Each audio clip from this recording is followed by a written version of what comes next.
金砖扩员在他看来是时代所需。faut un nouvel organisme, il faut une nouvelle dynamique, une nouvelle gouvernance. 他称赞中国的对非合作始终尊重非洲人民的意愿，立足非洲自身的需求。Si tous nos partenaires travaillent avec nous sur ce schéma, on va quand même progresser et tout le monde y gagnera. 塞内加尔总统萨勒在南非金砖峰会和中非领导人对话会后接受高端访谈独家专访，敬请收看。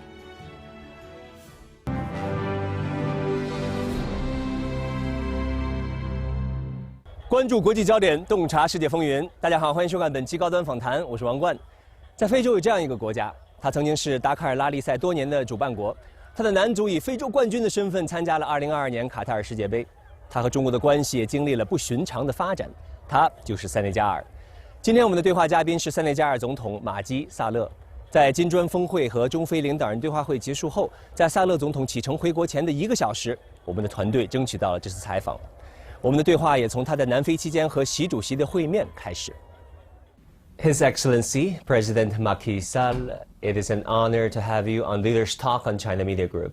I heard from my sources, Mr. President, that you met with President Xi Jinping of China not once but twice in the past 24 hours. And there has been quite a bit of exchange both on the personal level and on the professional level. How did it go? Tell us about it. Avec le président Xi Jinping, j'ai une très grande amitié et nous avons vraiment eu des séries de rencontres répétitives au niveau bilatéral, multilatéral, le G20 où je représentais l'Afrique. Et vraiment, l'amitié, la considération, voilà. D'ailleurs, c'est lui-même qui me rappelait parfois le nombre de fois. Et donc, depuis, moi aussi, je suis et je fais la comptabilité. Et donc, c'est avec beaucoup d'honneur et beaucoup de plaisir qu'à chaque fois, je le rencontre pour faire le point, d'abord sur la situation de la coopération entre la Chine et l'Afrique, parce que souvent, j'interviens à ce niveau, et aussi dans le cadre de la coopération bilatérale. C'est un ami de l'Afrique, c'est un ami, et il m'a aussi honoré en me disant que j'étais un ami de la Chine et un ami du président Xi Jinping, ce qui me fait beaucoup plaisir. I heard that you also told him about your days, your younger days, and he also, had great things to say about Senegal as a pearl of West Africa. What kind of leader does he strike you as? What do you think of him personally?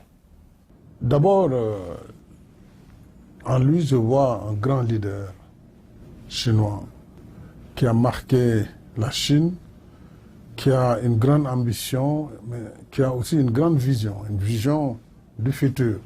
Parce que j'ai lu parfois ses réflexions, son livre, et aussi les discours lors du congrès du Parti communiste pour donner la vision.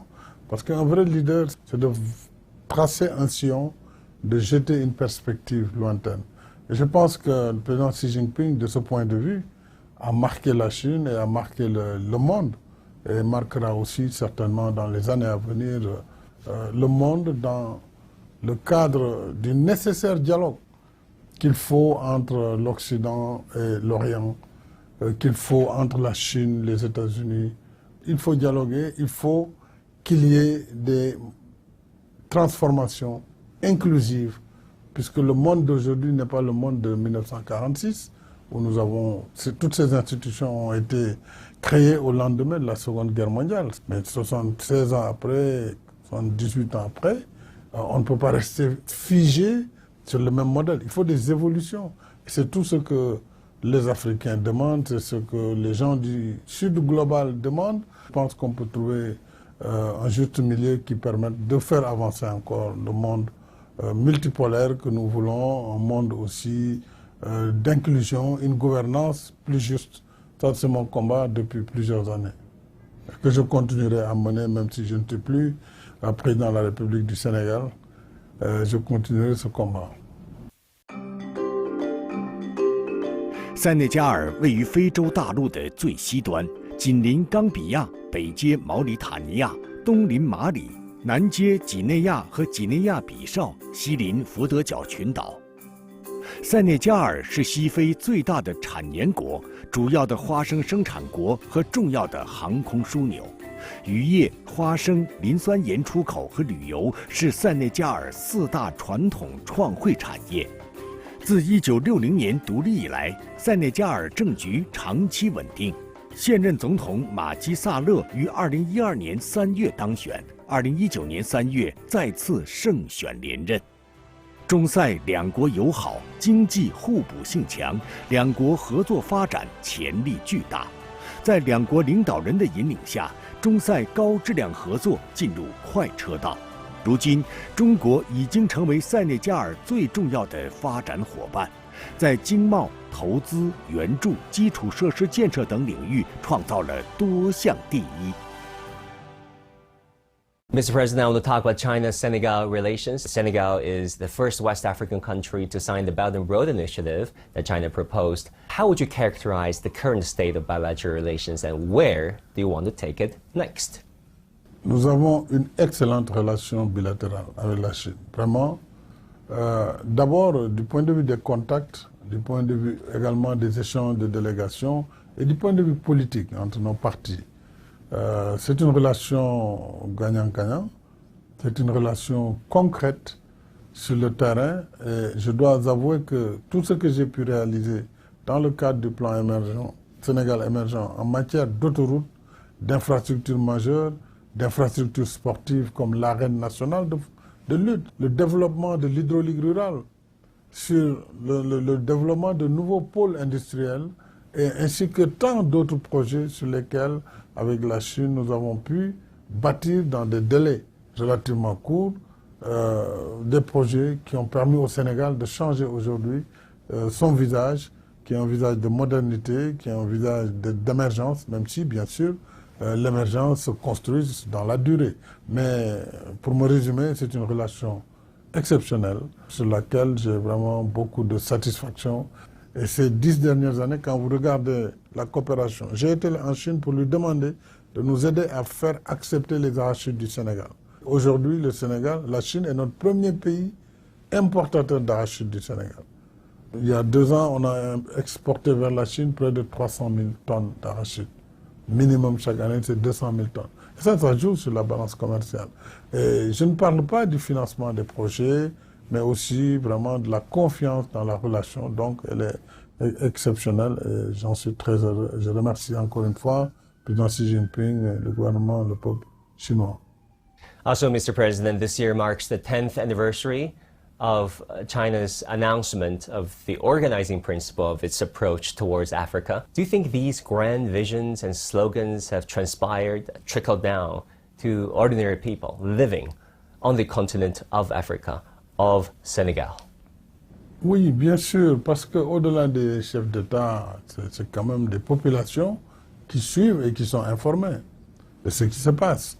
Les Africains, de façon générale, évidemment, considèrent positivement toute coopération qui met de côté les jugements de valeur, même si nous devons partager un certain nombre de valeurs communes. Donc, si la Chine, qui a aussi été dominée un moment, elle, dans son approche, met de côté ces aspects et vient traiter avec humilité, mais voulez-vous que les Africains refusent cela? Mais ils apprécient. Et avec nos autres partenaires, c'est ce que nous disons également. Nous voulons un partenariat rénové d'égal à égal qui, c'est pas parce qu'on est moins riche qu'on n'a pas droit au respect ou à la considération. Donc c'est tout ce que nous souhaitons. Qu'on nous écoute aussi. Et ensemble, à Paris, d'ailleurs, on a eu cette discussion avec le président Macron. Il faut que nous et nos partenaires nous écrivions ensemble, que nous co-construisions les solutions. Pas de solutions qu'on concocte d'or pour nous les imposer. Comme souvent, malheureusement, ça a été le cas. C'est comme ça, ou bien il n'y aura pas de décaissement. C'est comme ça, ou bien vous n'aurez pas d'accord. Je ne pense pas qu'on puisse continuer à travailler comme ça avec des partenaires. Donc, la Chine a cette approche qui met à l'aise les Africains, partenariat qui préserve en tout cas cet aspect de la considération humaine qui compte beaucoup pour nous. Actually, I was talking with your successor, the president of the Comoros, Mr. Assoumani, just a few hours ago downstairs at the same room, and they talked about the difference between the Western approach that is, in his words, patronizing many countries of Africa versus what he believes China working with Africa as equals. What are your thoughts on this? Moi, je m'inscris toujours dans le cadre d'un dialogue franc avec les partenaires. Et ce que je leur dis lorsque nous sommes ensemble, c'est qu'il nous faut rénover ce partenariat ancien, souvent qui est venu au lendemain de la colonisation. C'est vrai, avec parfois beaucoup de paternalisme, beaucoup de jugement de valeur. Ça, non, les Africains ne l'acceptent plus. Parce que d'abord, les générations ont beaucoup changé. Ceux qui sont là, moi qui vous parle, je suis né après la colonisation au Sénégal, après l'indépendance du Sénégal. Et les jeunes encore qui sont là, qui ont à peine 20 ans, 30 ans, ils ne peuvent pas se nourrir de ces sentiments antérieurs. Donc, nécessairement, dans l'approche, il faut des évolutions. Et ça, je pense que beaucoup de partenaires l'ont compris et l'ont pris en charge, l'ont pris en compte dans les démarches nouvelles. Ça ne veut pas dire qu'ils font du laxisme, mais c'est une exigence du moment. Et j'avoue, encore une fois, je le dis pour m'en réjouir, avec la Chine, nous n'avons pas ce genre de problème, vraiment. Ensuite, je le dis d'autant plus que si nous disons à la Chine, voilà le projet que nous voulons, elle va étudier. Il ne s'agit pas de fermer les yeux pour prêter, elle va étudier, mais donc le financement, il est fait sur la base de la demande faite par l'Afrique et par les priorités que nous avons fixées. Et parfois, avec certains partenaires, c'est plutôt en fonction des centres d'intérêt du partenaire que les choses sont faites.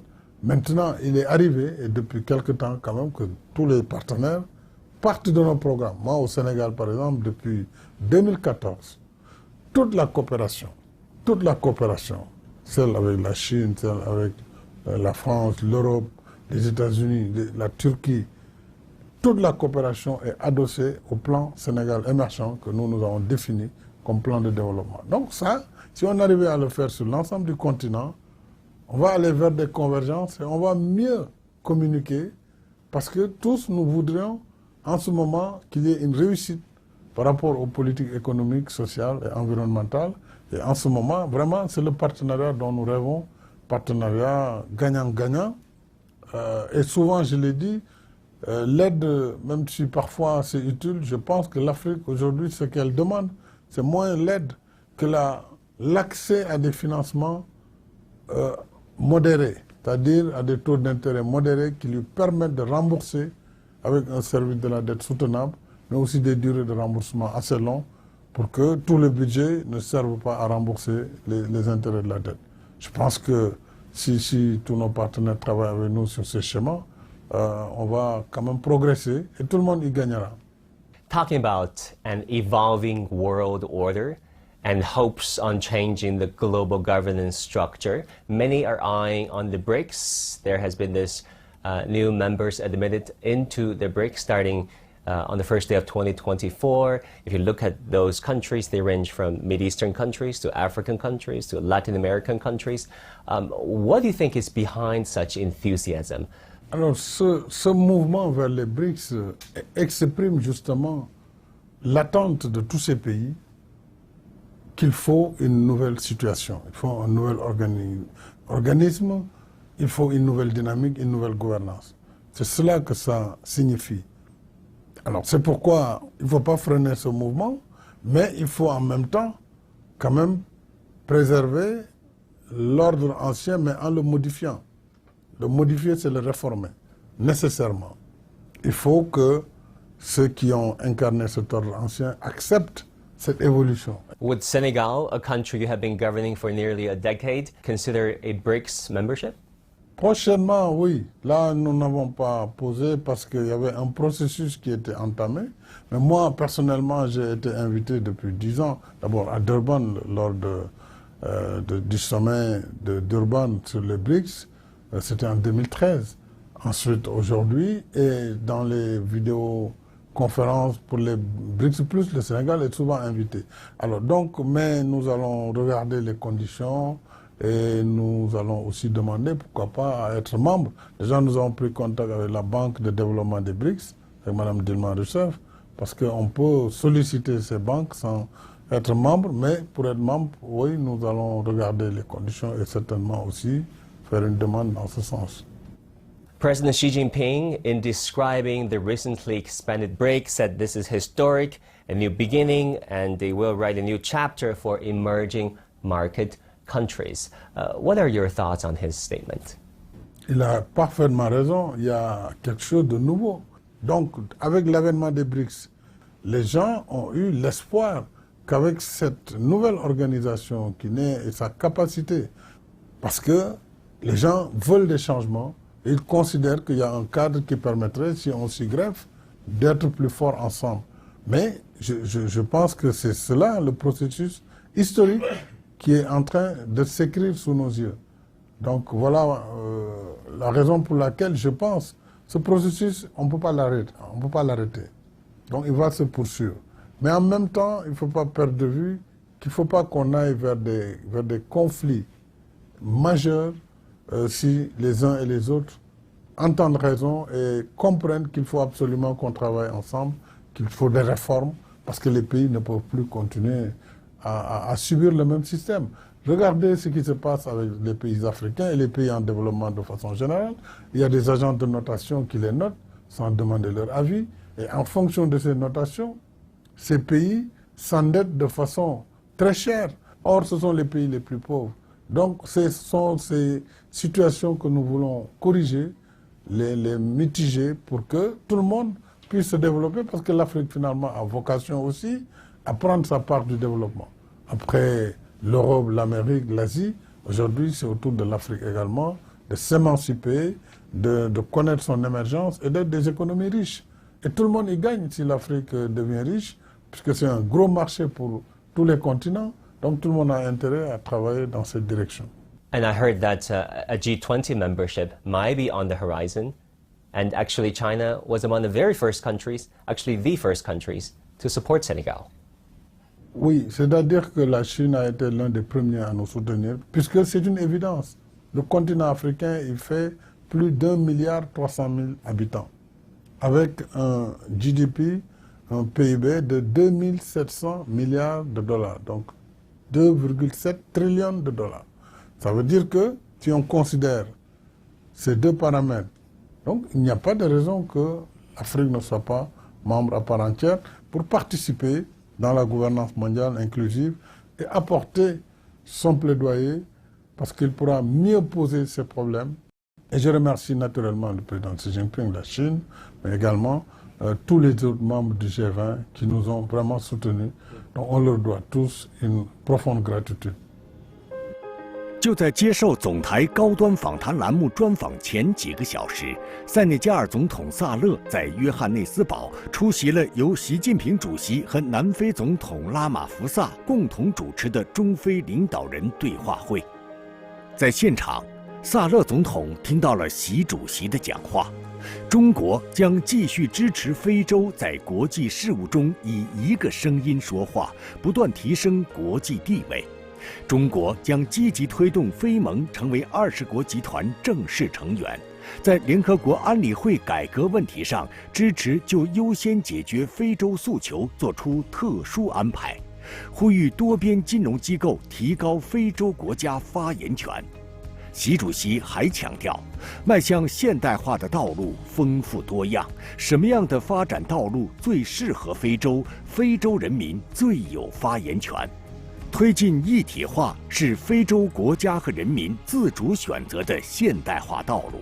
中国一直坚定支持并愿做非洲现代化道路的同行者。The African Union, the organization that you chaired last year, said on its website that the year 2023 will be the year of the African Continent Free Trade Area and the acceleration of the implementation of it. But there's so many realities on the ground. You know, there are different national priorities at one given time. There are countries who want bilateral agreements instead of multilateral FTAs. What is the prospect of an African-wide FTA, in your opinion, and how soon do you think it can be realized, realistically speaking? D'abord, il faut noter qu'il y a des évolutions très positives. La zone de libre-échange, par exemple, tout ce travail a été fait, un secrétariat a été installé au Ghana, et le travail se fait. Maintenant, ce qui handicape le développement du commerce intra-africain, c'est l'absence d'infrastructures. Les routes entre les pays, le chemin de fer entre les pays. C'est ça qui limite le développement du commerce intra-africain. Et notre volonté donc est d'apporter des solutions par rapport à ces goulots d'étranglement, mais nous avons aussi un autre fléau nouveau, c'est le terrorisme. Vous savez, l'Afrique est devenue le ventre mou du terrorisme, que ce soit dans le Sahel, ou bien dans la zone du lac Tchad, ou bien encore au Mozambique, dans la Corne de l'Afrique, partout, on a des problèmes sérieux de sécurité, de terrorisme. Cela ne facilite pas l'intégration, cela ne facilite pas le mouvement des personnes et des biens. Donc ça vient se rajouter aux autres difficultés d'ordre infrastructurel. Mais sur tous ces sujets, des solutions sont en vue. Évidemment, ce n'est pas facile. Nous avons toujours plaidé pour que l'Afrique ne soit pas abandonnée seule face au terrorisme. Que le Conseil de sécurité des Nations Unies prenne sa part dans ce combat, qu'on ne laisse pas juste les pays qui sont aujourd'hui face à ce fléau, dont certains pays voisins du Sénégal, comme le Mali, le Burkina Faso, le Niger justement, et le Tchad, mais aussi le Nigeria, font face au quotidien à des attaques difficiles qui terrorisent les populations, qui tuent. Alors tout cela, ce sont des facteurs limitants du développement du continent africain. Donc, mais l'Afrique est résiliente, parce que ce n'est pas pour rien qu'elle en est là aujourd'hui. Elle a subi beaucoup de choses, mais je suis sûr qu'on vaincra le terrorisme et l'Afrique continuera sa marche inexorable vers le développement. China Media Group, the company that I work for 16 years now, and many media organizations in Senegal signed MOUs, cooperation agreements on joint production, broadcasting. How important do you think these cooperation initiatives are in telling the stories of China and Africa and in showcasing the nuances of their societies to the outside world? Oui, vous savez, les médias, la communication sont des moyens très importants de communication d'abord, de véhicules d'information et de communication. Donc, le fait d'avoir d'abord en langue française, en Afrique, en anglais, et même dans les langues africaines. Donc, il est important que vous aussi, vous soyez là en partenariat avec les médias locaux pour participer dans la vie médiatique en Afrique, puisque l'Afrique, de toutes les façons, c'est un continent qui va aller de l'avant. C'est un continent dynamique. En 2050, on parle de 2,5 milliards d'habitants et une croissance qui va être plus forte, puisque justement, ce qu'on a convenu dans le FOCAC aujourd'hui avec le président Xi, c'est vraiment de mettre un focus sur 3 initiatives qu'il vient de lancer, sur l'industrie en Afrique, l'industrialisation, mais qui s'appuie aussi sur l'agriculture, la transformation des produits agricoles et aussi sur le capital humain. La formation professionnelle, le capital humain permettront vraiment, avec cette jeunesse et l'économie numérique, que l'Afrique soit également un grand centre de production de profits, de valeur ajoutée, d'emploi. Et ça va beaucoup jouer sur la richesse. Dans 25 ans, 30 ans, on n'a plus la même géographie des pays, hein, parce qu'il y a d'autres qui vont rentrer et d'autres vont chuter. Et ça va être ça, en 2050, une nouvelle configuration du monde. C'est pourquoi nous disons que le monde doit évoluer. Il ne peut pas être figé avec une photocopie d'un temps T. Mais si un temps T plus 50 ans ou plus 100 ans, on veut garder la même photo, ça ne marche pas. Donc c'est pourquoi je pense que l'Afrique, et nous disons tout le monde a sa place en Afrique. Parce que les besoins que nous avons, aucun pays seul ne peut les soutenir. Parce que c'est énorme. Je vous ai dit, l'Afrique, c'est 30 millions de kilomètres carrés. 30 millions de kilomètres carrés. Il faut tout construire. Des routes, des ponts, des centrales électriques, des infrastructures sociales, des hôpitaux, sur tout ce territoire. Il faut faire l'agriculture, l'irrigation sur tout ce territoire. Donc, vraiment, il y a de la place pour tout le monde si on développe un partenariat gagnant-gagnant, où les Africains aussi, évidemment, vont trouver leur compte dans ce partenariat. President Sall, thank you so much for your time. Have you. a very good evening. Thank you. Thank you very much.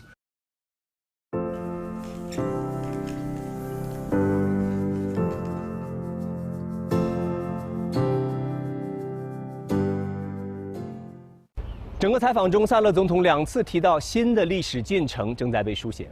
他说，其实各国对全球新秩序的渴望已经由来已久，而随着全球南方国家协作力的增强，随着金砖扩员这样的标志性事件的发生，随着中国在发展中世界里引领力的凸显，一个更加普惠、更加公道、更加没有胁迫和傲慢的全球新秩序正在到来。好，感谢您收看本期高端访谈，我是王冠，我们下期再会。